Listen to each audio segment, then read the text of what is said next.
오늘의 사연은 겉으로 보면 평범한 8년차 부부 민석과 하나에게서 시작됩니다. 사람들은 결혼하면 서로를 다 안다고 생각하죠. 하지만 이 사연은 우리에게 조용히 묻습니다. 정말 당신은 그 사람을 알고 있나요? 일부 밤의 균열. 하나는 그날 새벽 남편 민석이 베란다에서 통화하는 소리를 우연히 듣게 됩니다. 민석은 작은 목소리로 말합니다. 지금은 말 못해. 내일 얘기하자. 그 말 한마디가 하나의 마음속에서 오래된 경고등을 켜버립니다. 하나는 조심스럽게 묻죠. 누구야? 이 밤중에. 이부 추적. 하나는 며칠 동안 말없이 남편을 관찰했습니다. 귀가 시간, 통화 습관, 표정, 말투. 그러다 결국 선택합니다. 직접 확인하자. 피하지 말자. 민석을 퇴근길에 몰래 따라갔죠. 대기업 빌딩에서 나오는 남편을 멀찍이 뒤따라가며 하나는 손이 떨렸습니다. 하지만 그 떨림은 남편이 회사 근처가 아니라 호텔로 들어가는 순간 완전히 다른 의미가 됩니다. 하나는 말합니다. 그때 숨이 멎는 줄 알았어요.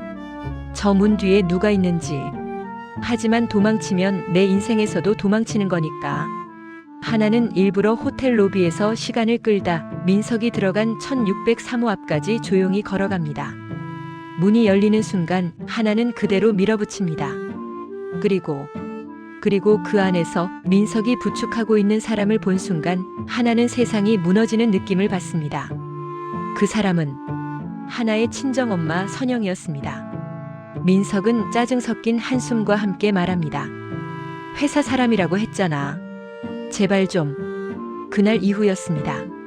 하나는 남편의 행동에서 작은 틈을 발견하기 시작한 게 퇴근이 늦어지고 회식이 잦아지고 핸드폰에는 잠금이 걸리고 하루 종일 켜져 있던 알림들은 어느 순간 조용한 모드로 바뀌었죠. 하지만 결정적인 것은 하루는 남편의 셔츠를 세탁하려다가 발견한 립스틱 자국, 그리고 주머니 속 호텔 카드키였습니다. 하나는 말합니다. 그 순간 깨달았어요. 이건 회사 문제가 아니라 우리 결혼이 흔들리고 있다는 증거라고요. 삼부 박살난 신뢰. 하나는 울부짖습니다. 엄마가 왜 여기 있어? 도대체 무슨 일이야? 민석은 당황해서 횡설수설하고 엄마는 술이 취한 목소리로 말합니다. 도와주러 온 거야. 너희 둘 이혼 안 했으면 해서. 도와주러? 호텔에서? 남편과 둘이? 납득할 수 없는 말뿐이었습니다. 하나는 혼란스럽고 화가 치밀고 그러면서도 더 무서웠습니다.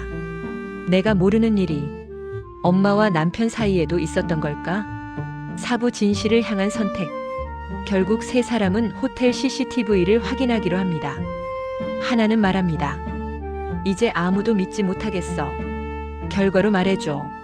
그리고 CCTV를 확인하는 순간 하나는 차가운 현실을 마주합니다. 화면 속 민석은 엄마 선영을 부축하고 호텔로 들어오고 있었습니다. 그런데 그보다 조금 이전 장면에는 전혀 다른 여인과 호텔로 들어갔다가 20분 만에 나오는 민석의 모습이 있었죠. 하나는 다리에 힘이 풀립니다. 저 여자는 누구지? 그때 로비로 내려온 한 여자가 조용히 다가옵니다. 그녀는 바로 하나의 여동생 친구 유진이었습니다. 어릴 때부터 집에 드나들던 가족 같은 존재. 유진은 울면서 말합니다.